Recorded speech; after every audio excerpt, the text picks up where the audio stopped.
Alright, I'll make a quick video on how to check the MATE3s connection to the internet, and then how to change the IP address between DHCP and a fixed IP address.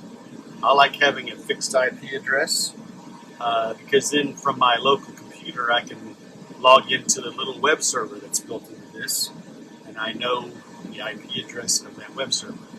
First of all, to check the IP address that it currently has, you press this speed key port button right here, and then you'll see that it has an IP address so-and-so. This is internal to my network, and a subnet.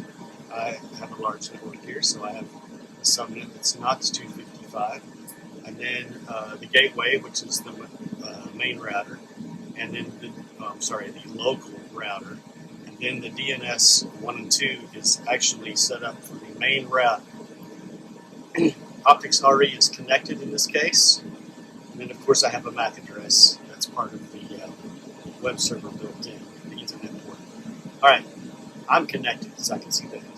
I know my IP address. Let's go back out of here. Then, if we want to edit this setting, go to the lock button, press that. And the password is 141. So I just rotate up to 141, press enter, which is the center, and then I go to settings. Then, let me see, I always forget. Is it MATE3 or is it system? I think it's MATE3. Let's try it. No, it's not MATE3. System. Okay, Maverick, you're doing great. System. Then, Ethernet addresses. There we are, on the systems page. And then I have it enabled.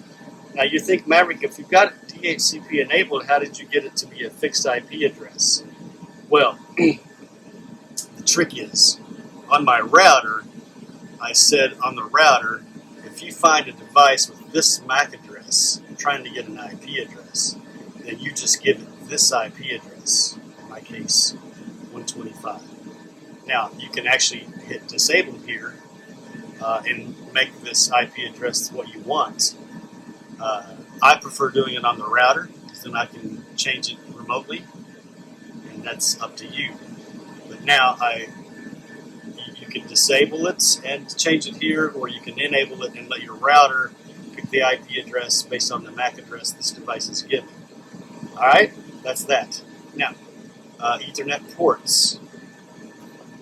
The device tunnels out with HTTP port 80. You can obviously edit that here if you want to go around and put it at some other number.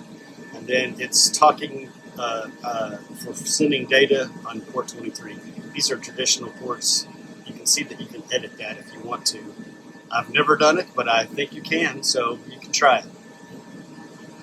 Okay, and that is that.